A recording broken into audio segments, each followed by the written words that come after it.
part of the adoption process is the expenses. And at the time, I already had debt. I had credit card debt, and that was because I was young and dumb, and then I became a little older and dumb, and I didn't handle finances and money the way that I needed to. I certainly was not a good steward of money God put in my hand. Fly, fly, fly, fly. Yes, my wings are tired, but I have. But that's not the point of this video. But why I even said that is because during this time, I was able to adopt from China. And why China specifically is a video for another day. And I actually have a video online where I talk about that, how that happened. And my children have been the biggest blessing in my life. But with anything that happens in life, you know, you can have periods of extreme difficulty. And part of my story that I share is the things that's happened to me in my journey along the way. And in my adoption journey, it was very difficult, as many adoption journeys are. And it was a process that should have taken a year at best, because I was adopted an older child and special needs, that sort of thing, and those adoptions are usually shorter. Mine was a drawn out 2-year process full of mistakes and cancellations and all kinds of things, right? And so when I finally did get my children, I couldn't get them in school. And it sounds unbelievable in this day and age, but I could not get them in school. I spent the first 6 months that they were here fighting to even get them in a grade.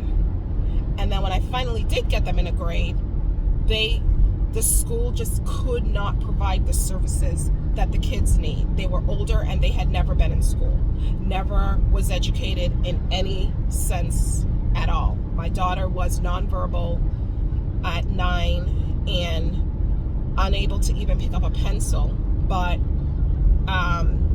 and my son was completely uneducated at 10 in every sense of the way. Like literally, we had to start from the alphabet at age 10. And so the story does not lie there, though. The story lies that part of the adoption process is the expenses.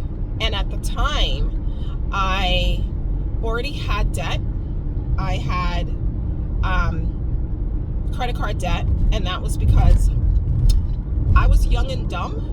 And then I became a little older and dumb, and I didn't handle finances and money the way that I needed to. I certainly was not a good steward of money God put in my hand. And so I love to shop, and I was like a shopping addict. Shoes, clothes, you name it. And so how I even bought a house to begin with was just even miraculous, because I would just spend money. And so, super long story short, I got my act together. I was able to adopt. I was able to get into the house that I had. And the outflow of this whole process was a massive amount of debt. I was almost, I would say, over $80,000 worth of debt. It could even have been more, because there was medical bills in there. There was all kinds of stuff in there. And I had gotten a lot of help with the adoption through grants and things like that. Basically, half of the adoption expenses were paid for through grants and different programs like that normally do not even go to a single person. Meaning most of the grant money and things like that to help offset adoption goes to married couples, because the higher percentage of people adopting are married couples.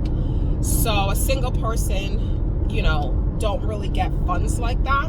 But I would say half of my expenses were paid for through grants, and then the other half was money I had to come up with. And then on top of that, I had the credit card debt. So I was like almost $80,000 in debt. And so when it was all said and done, and I remember years before I even got there, I had gotten a promise from God that I would get out of debt completely. And I always hung on to that, even though I just watched the debt like balloon through all kinds of circumstances. Because when you're not a good steward of your money, it's like problems follow you, and the hole gets bigger and bigger and bigger, and you can't get out of it. And even though you might be trying, it's like your money is getting ripped away from you, and you're still losing even though you're trying. And there's a lot of things, you know, you need to put in place. You need to put a budget. You need to tithe. God commands us to tithe. And you need to begin to give, you know. And it's not, and I don't want to go off on a tangent of, you know, people have all this thing that they say about the church wants your money and all of that. And you know what? That's not what this is about. But you need to be a steward of your money. And so when it comes to a place in time where sometimes people wake up and they're like, oh my gosh, I need to start to manage and balance things right, then it's like all of hell breaks loose. And everything happens under the sun. Meaning all kinds of stuff. The car breaks down, and this breaks down, and this is sick. And I'm telling you, everything you could think of happened to me. The car, the health, the this. And so it added to this balloon in debt I was trying to get out of. And so it was just like insane. And so what ended up happening is I get through the adoption process. I can't get the kids in school. I start to deal with sickness, which is another whole long story. And I ended up coming to a place where I had to move. Dealing with sickness, I can't get the kids anywhere in school. I was living in Rhode Island at the time, couldn't get them in school. You know, all these calamities are like happening, and I'm dealing with debt and all this stuff. And so I ended up having to leave my job and move, you know, across state. And so here am I have all this debt. I'm sick. I have 2 kids that I can't get in school. And I'm like, God, what is happening? Like, what is happening? You know, as I said in some of my other videos, sometimes we think like things shouldn't happen to us because we're a Christian or we believe in God, you know, and it is not true. It is not true. Life happens regardless.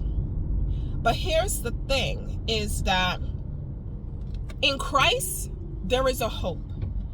And you will not always be in the place that you are.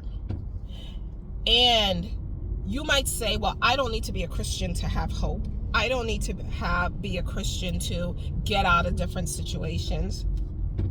Hey, you know what? There's truth in that. But for the rest of us, sometimes our situations and the things that we're dealing with are so complex and so big, we do not have the ability to get out of these situations. It says in Ephesians that God can do above what we ask or even think. And I would read that, and I would say to myself, God, I cannot get out of this situation. And the bills do not stop because you're not working. They keep coming. You got to put food on the table. You have to take care of the kids. You have to try to take care of your physical body, And I always hung on to the fact that God had told me a long time ago that I would get out of debt. And not only that I would get out of debt, that he would take care of us. And I couldn't see no way of that happening. And I certainly couldn't figure it out on my own, for sure.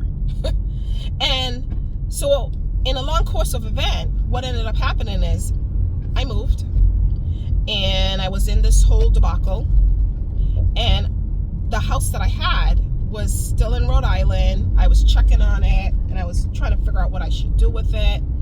And I did not have the equity in this house.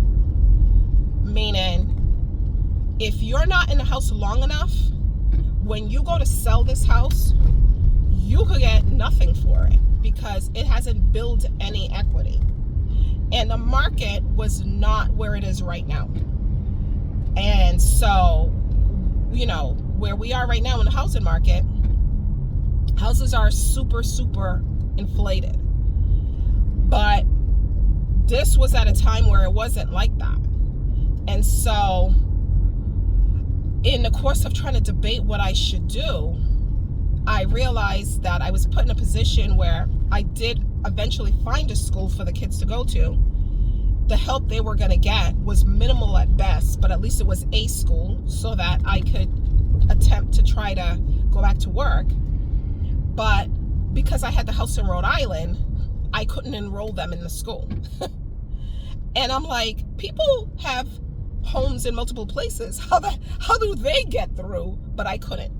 You had to sign an affidavit in the city I moved to. That was the only city that would accept the kids in Massachusetts. And that's a story for another day. Because some people are like, well, why didn't you just go to Boston, the home of education?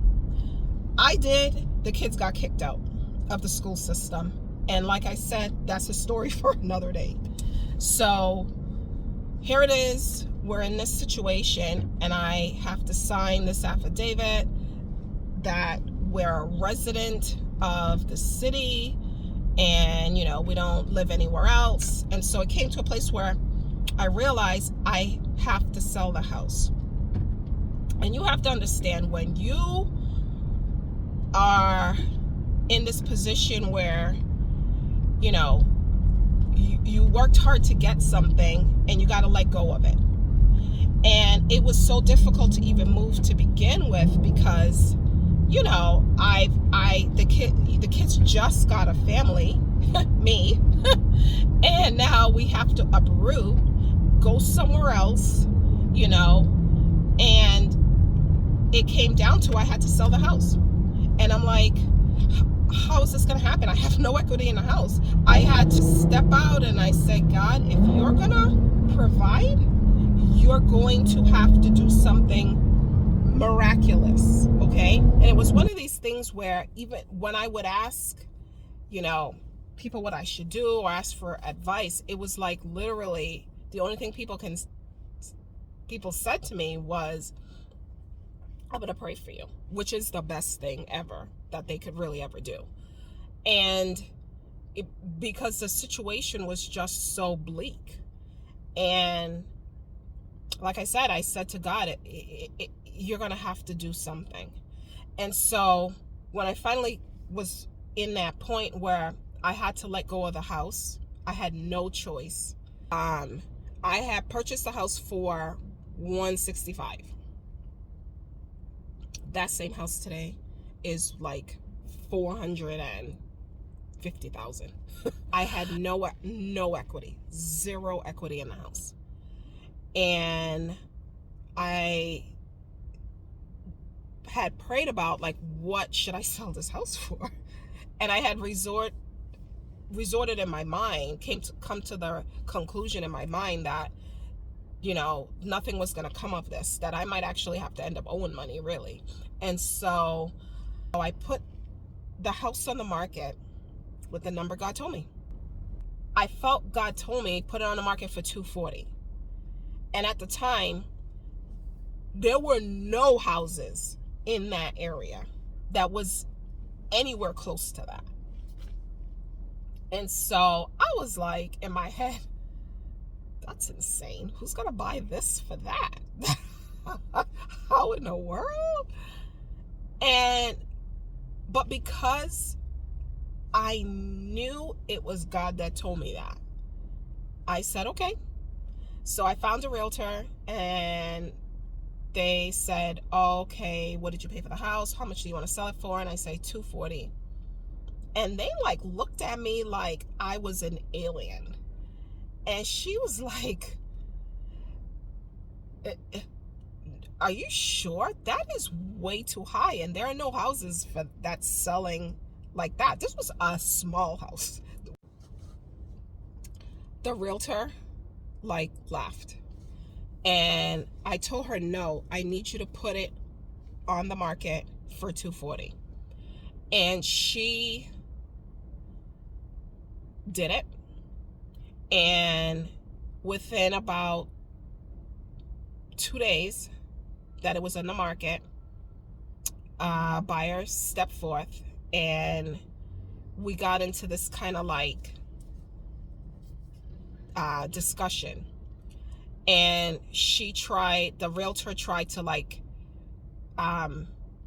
bring offer a lower price. And I said no, like way lower than the $240. And I said no, the house needs to sell for $240. And she didn't want to do it. So I told her kindly that we had to part ways, because I know this house has to sell for $240.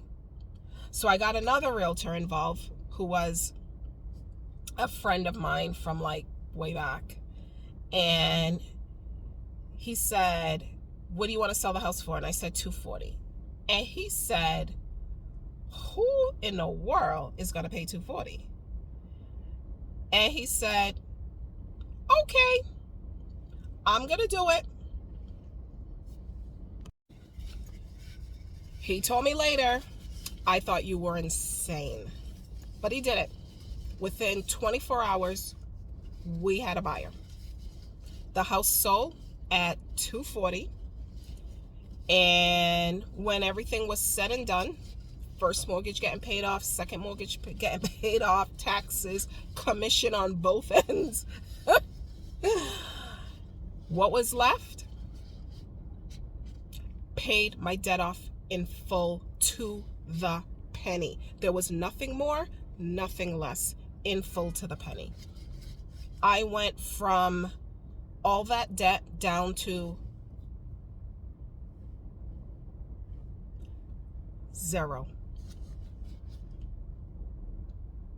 Within a year, I found out I had a rare form of cancer, and I was out of work. And the kids and I survived. And let me tell you what a blessing it was to be able to be debt-free, be able to not have that shackle. What's interesting is the promise I had gotten from God, it was that I was going to not only get out of debt, but what would normally take people years, it would happen like that in months. And that's exactly what happened. And I rejoice because I didn't expect it to happen that way. I couldn't imagine it would happen that way. Through the process of everything, the difficulty, all the things that I went through, God just turned it around. And if you guys know my story, I was diagnosed with a rare form of cancer, and God completely touched me, where I'm cancer-free today. It blows my mind. And that's why I share my story. I share my story to give hope that you don't know how it's gonna work out. And in your most difficult situation, you have to believe God's word. He can do above and beyond. He can take the difficulty and redo that landscape and rework it and take the ugliness out and do something amazing that you couldn't imagine, because I couldn't imagine it would happen that way. And what a blessing it has been to be debt-free.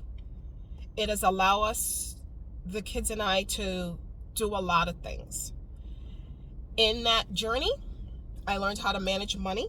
I learned how to save significant amount of money. And in that time frame, be able to be open to God, to give it away, to use it to bless people, to use it to bless, the kids and I, where we're not struggling. And I'm, it's just a testimony of what God can do. And if he can do it for me, I'm nothing special. I'm not. He can do it for you. Stop looking at your situation. It is not the end all do all. Look at the hope of what God can do. You have to have that hope that God can turn this around. That's what faith is. You can't see it right now, but you need to believe that God can turn it around. He can turn it around. It's not going to say you might not have to go through something can't find my words, through it. But you need to hang on to God is going to bring you through. You're not always going to be in this place. And I hope this helps someone.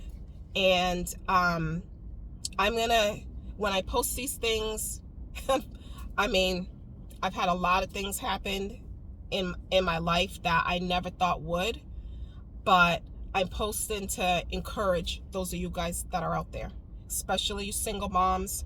Maybe you're a widow. Maybe, your life didn't turn out the way you thought it would. You were married. Who knows? Maybe still married, but feel alone. Who knows the scenario? But you need to trust God. God will take care of your babies, Mom. God's going to take care of your children, Mom. God's going to take care of your finances. You do need to learn how to handle money. And I might make a video on that, on budgeting, how to handle money, what I've learned, the lessons I've learned, because I went from, basically a 0 credit score up to where I am now. And it's opened doors, unbelievable, learning how to manage money. And so I just want to encourage you guys out there and to remind you to let God be your single hope.